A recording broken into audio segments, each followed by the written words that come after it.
Dr. C, thank you so much for joining us on the show today. Thank you for inviting me. I really like your idea of simplifying as much as we can the 10 points that we need to understand about coronavirus. The first one is that it's a novel virus. Can you expound on that? It's something new. That means all of us are susceptible to it. Anyone can get it. The most easiest way is air droplets. When somebody cough or sneeze, then the air droplets that come out is full of virus.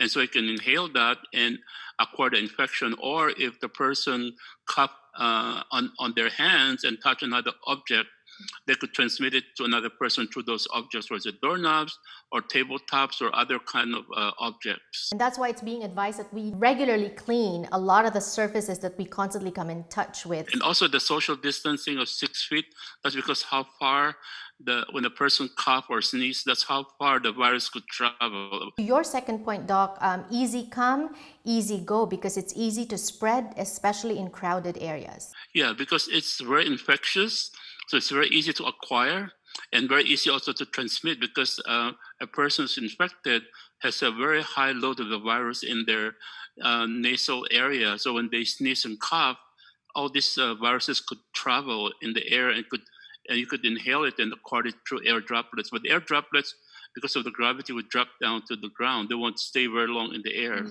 Right now, because of lack of testing, not everybody get tested. Most people don't know their status. So the only way to do it is to make sure you have social distancing and also wear a mask so you don't infect other people, because you might be infected already. Number 3, tip of the iceberg. These cases and deaths that are reported are just a tip of the iceberg. That's what you can see. Underneath that, underneath the iceberg is a whole chunk of ice, which represent the people who are asymptomatic. So about 80% of the people who are infected don't have any symptoms, or if they have symptoms, it's very mild.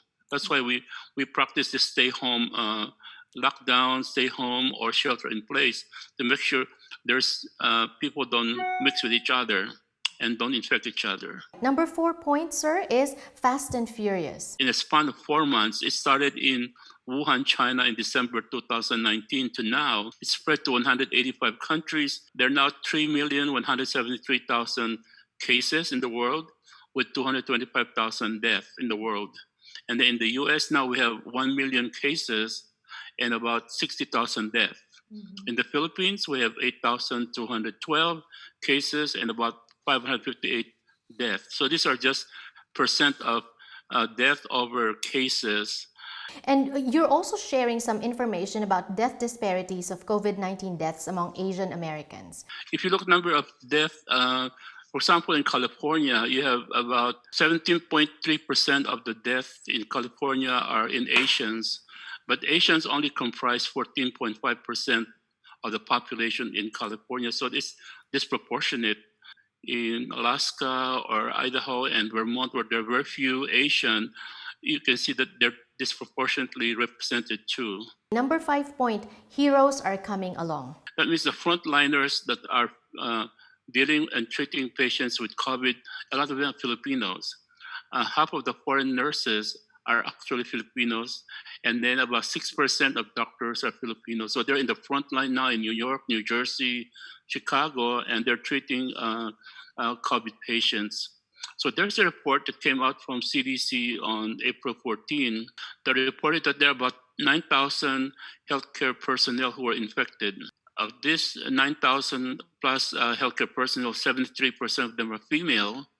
55% of them acquired it from their hospital exposure, and 90% of them were not hospitalized. They just stayed home because they have mild infections, and only about 27 died. So you can see here that the doctors and nurses could also be affected while treating patients. But you're also adding the good, the bad, and the ugly. So what I meant by good, bad, and ugly is that a lot of good things come out of this because people praise the frontliners, the first responders, and like in New York, for example, 7 o'clock at night, everyone clapped their hands and banged their door or their pots to show gratitude to the frontliners. But at the same time, the media have not described what happened to increasing racism, discrimination, and hate crimes that Asian Americans have experienced. It's been increasing because they're being blamed for the coronavirus, and some people even call it the Chinese virus. In addition to everything that we're dealing with as Asians, we have to deal with as well. And I know that there are some medical frontliners that have been attacked in New York. There are reports about that as well, and it's very ugly. Going back to your points, Doc, number 6 is flattening the curve. So what we meant by that is that we want to slow the spread of the virus. So that's why you put social distancing, stay home, wearing a mask. All of these are supposed to delay and slow the spread of the transmission of virus so that you keep people apart from each other.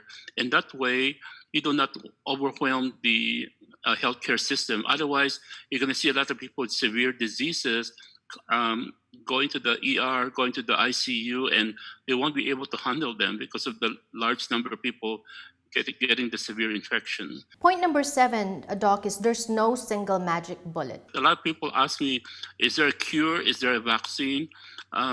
It will take a long time before you can find a vaccine or a cure because it's really hard to deal with viruses. It's easier to deal with bacteria using antibiotics or anti-parasitic drug, but for viruses, it really takes a long time. For example, for AIDS, it started in 1981, and by the time we found the cocktails, it was sometime in 1994, 1995. It took a long time before we found a drug for the viruses. So the same thing is true with the coronavirus. So actually, instead of looking for a single bullet, you should look for the combined strategies that work. For example, you can see that the hand washing technique, social distancing, the testing, and then isolating every case, and then contact tracing, and then quarantine, all of this work.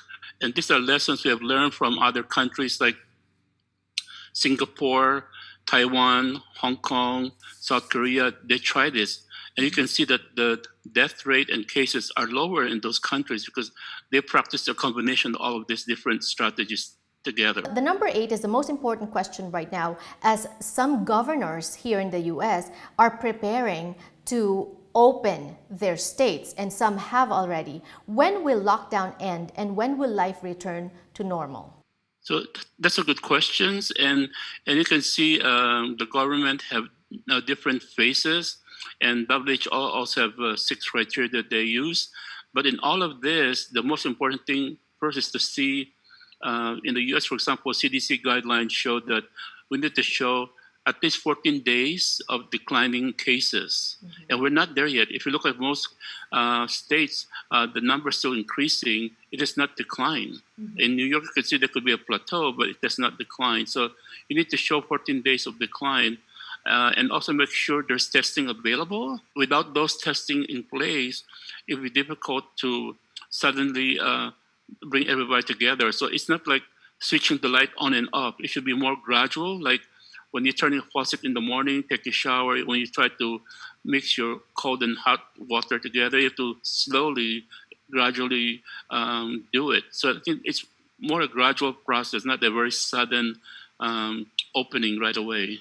And in fact, the World Health Organization has 6 criteria for lifting the lockdown restrictions. We're going to be discussing that in our extended version on YouTube. So make sure you catch us on YouTube. But for the purpose of this TV interview, Dr. C, your point number 9, empowering and education. This time felt like they're hopeless about the situation. So you can actually empower yourself by trying to learn and educate yourself about the virus and sharing with your family and keeping your faith strong. And also update yourself. There are 4 websites that I recommend. You go to the CDC website for guidelines for prevention, NIH website to look for current treatment and vaccine, and Johns Hopkins Coronavirus Resource Center for the statistics. I think those are very important websites to learn more about the virus. Right. And finally, ending on a positive note, your point number 10, sir. We're all in this together, and this too shall pass. We've seen other epidemics. Eventually, it will be over, but it will take some time. Doc, let's talk about the 6 criteria that the World Health Organization has suggested for lifting the lockdown restrictions. Number 1 is transmission under control. What does that mean? CDC specified that a city or a state should show that there's a decline in number of cases for 14 consecutive days. That means the cases are going down already. So that means you're controlling the transmission. Which brings me to point number 2, which is very much important in order for number 1 to be successful. We have to be able to successfully detect and test, isolate and treat every case, and trace every contact. Yeah, so it's very important to make sure testing is available so they can detect every positive cases. And then once you detect positive case, you isolate them and ask them who are their contacts. And then you do contact tracing and then isolate those positive or do self-quarantine and keep on repeating them again and again. And it has been done, and it's been shown to be effective in Asian countries that were hit by SARS in 2003, when Taiwan, Hong Kong, Singapore, and South Korea were hit by SARS. They learned a lesson. So this time when COVID-19 came along, they all would isolate every patient they would see and do a contact tracing and then test. And then by doing all of this, they're able to really control their cases. Their cases, for example, if you look at the cases in these countries, the numbers were very low. Like Taiwan only have 6 deaths out of 429 cases. Hong Kong only have 4 deaths out of 1,000 cases. Singapore have 14 deaths out of 14,000 cases. So you can see that it worked in this country. So a combination of strategies like this should be used. Okay. Point number 3, hotspots minimized in vulnerable places. Like, as we know, nursing homes are being badly hit right now. Yeah, because as we mentioned earlier, everybody is susceptible to this infection.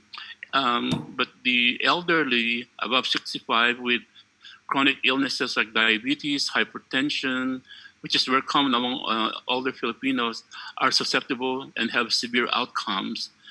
So we should try to make sure that those in nursing homes are being tested and then they're being treated.